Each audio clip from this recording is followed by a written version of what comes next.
Hello and you're watching News 9 Live. I am Prajwal D'Souza. It has been almost a year since we have been battling the COVID-19 pandemic. Now, over the last 10 months, more than 4 crore people have been infected worldwide and over 10 lakh people have succumbed to the virus. The world's premier health agency, the World Health Organization, has ruled off the possibility of herd immunity and has said that a vaccine is the best bet. This brings us to our today's topic of discussion. Peter Doshi, who is an associate editor at BMJ Medical Journal, has raised several questions about the vaccine trials. He said, and I quote, "I think there are some pretty widely held assumptions about what we are getting out of phase 3 studies." So what are these assumptions that Mr. Doshi is talking about? Well, Doshi has said that the most advanced trials for coronavirus vaccines cannot tell researchers if the shots will save lives or even if they'll prevent serious disease. He has also said that none of the trials which are currently underway are designed to detect a reduction in any serious outcome such as hospital admissions, use of intensive care or deaths. The third point he raised was the vaccines that are being studied to determine whether they can interrupt transmission of the virus. The hospital admissions and deaths from COVID-19 are simply too uncommon in the population that is being studied for an effective vaccine to demonstrate statistically. Now, statistically, there are significant differences in trial of over 30,000 people. Severe illness also requiring hospital admission, which happens in only a small fraction of symptomatic COVID-19 cases, would be unlikely to occur in significant number of trials. Now, what does the data say about Peter Doshi's claims? Data published by the US Centers for Disease Control and Prevention in late April reported that a symptomatic case hospitalization ratio of 3.4% overall, varying from 1.7% in 0 to 49 years old and 4.5% in 50 to 64 years old to 7.4% in those over 65 years. Now, are Doshi's assumptions accurate? Now, to simplify this for you, I am joined by Dr. Parmesh, a senior pulmonologist. Dr. Parmesh, thank you for joining us. Thank you, Prajwal. Dr. Parmesh, what is your take on the points raised by Mr. Peter Doshi? Well, these are all the concerns we have to take into consideration, no question about it. At the same time, vaccine is the only way we can able to protect the people. There is no question about it. When you are testing on all these things, various stages it has to go through it. First, when the germ came, we study in the animals and find out how much production IgG antibodies produces.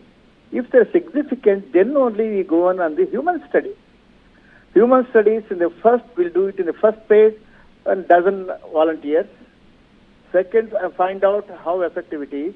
In second phase, it goes in number of hundreds of people, volunteers, and we found out the impact on that one. Third phase is thousands of people involved, they're volunteers, so that we found out in these studies what is the efficacy of the vaccine, what is the potency of the vaccine, how safe it is, early phase and late phase, so that you don't have to worry about it later on and many years later. These are all the things. Once it has come there, these values have to be given to the world regulatory authorities to review the report and then give the clearance. So there is little confusion. I don't think we should worry about it. And also, once it is clearance comes from the world authorities, then only production of the vaccine starts. And once it is made, the shipping of the various of the vaccine at various places with proper guidelines will be carried out. And also, we cannot, even though we nearly about right now about 200 preparations have been given permission. Yes. And recent study I talked to my friend Soumya Swaminathan, about 31 are there in the clinical trials phase testing. Yes. Now, doctor, talking specifically about trials, now with the trials for the vaccine, the participants have only had mild symptoms. Do you think this will play a factor in deriving the efficacy of the vaccines? No, as a matter of fact, if you have mild fever, mild body ache, that means vaccine is taking its action. It is the truth with me. I would go in that context. I don't think we should stop in this context, because that's the only way we can protect our people. We cannot look for the herd immunity going there and all the things, losing so many lives in our, even 1%, it is a big amount for us. I think mild symptoms, I don't think we should worry about it. Yes. And I'll take it as a positive. Yes, the vaccine is taken its action, it's working. I will take in that context as another scientist. Yes. I think we should go ahead and produce the vaccine, protect the people as much as possible. Yes. Now, Dr. Paramesh, Dr. Yes. Doshi has called the trials event-driven. Now, what does it mean, Doctor? Tell me again, I didn't hear properly. He has called this phase of trials as event-driven. What does it mean? What does it mean during the trials? What is event-driven trials? Event-driven, because a political push is there. We try to, for event, whether this reaction is there or not, because certain people have got transverse myelitis earlier. For that kind of event, it has not happened, anything like that. So what kind of adverse reaction comes later and all these things. And also, we cannot equate this one to the drugs. Drugs also is a trial for this one. We had the drug thalidomide, it created havoc, creating all the developmental abnormalities on the human beings. Yes, doctor. Actually, that is my next question. Now, a very important point is of safety and side effects. As you rightly said, the thalidomide, which led to the seal limb syndrome around 1960s, which was a very big disaster. Now, how can this editor of a medical journal has raised these specific points about the efficacy of the vaccines. Now, how can all these disasters be prevented, even if the vaccine is clinically approved? Well, as a matter of fact, we cannot equate the drugs with the vaccine. Yeah, drug is the one different, but killing the germs. This produces, vaccine produces the antibodies against the virus. I think drugs was given during that drug, what I am talking about, thalidomide, it started in 1950. It took 10 years to identify this is the cause. In 1960, we recognized it. And this meant for the pregnant woman when they're vomiting, early morning sickness, they used to give it. A majority of them end up producing a lot of abnormal children in them. And it is a teratogenic, it produces abnormalities. And genetic pattern also it changes, thalidomide. Vaccine has not been found out genetic changes. Genetic change viruses, we give protection, how long it comes at the time would only tell. I don't think we should equate the drug with the vaccine. Yes. Yes. Now, doctor, you were heading the swine flu control team in Karnataka. Now, what can you tell us about the vaccine trials during that time, and what can we actually learn from the swine flu epidemic that happened earlier?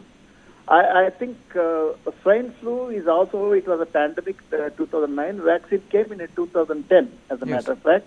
And the same government was there. I feel very proud to say that what they promised, they delivered. The vaccine cost at that time 3,000 rupees per dose. Yes, we received that one, and we give the high-risk group at that time. Now the vaccine, because cost containment has got a global issue, various Gavi and various things are helping. Now the vaccine can be made in India for 200 rupees this vaccine. I think we are capable of producing the vaccine. And we didn't have much of a problem at that time. By that time, many people, it was milder variety, H1N1. Many people got it over, and vaccine was given. As a matter of fact, now the vaccine has to be controlled.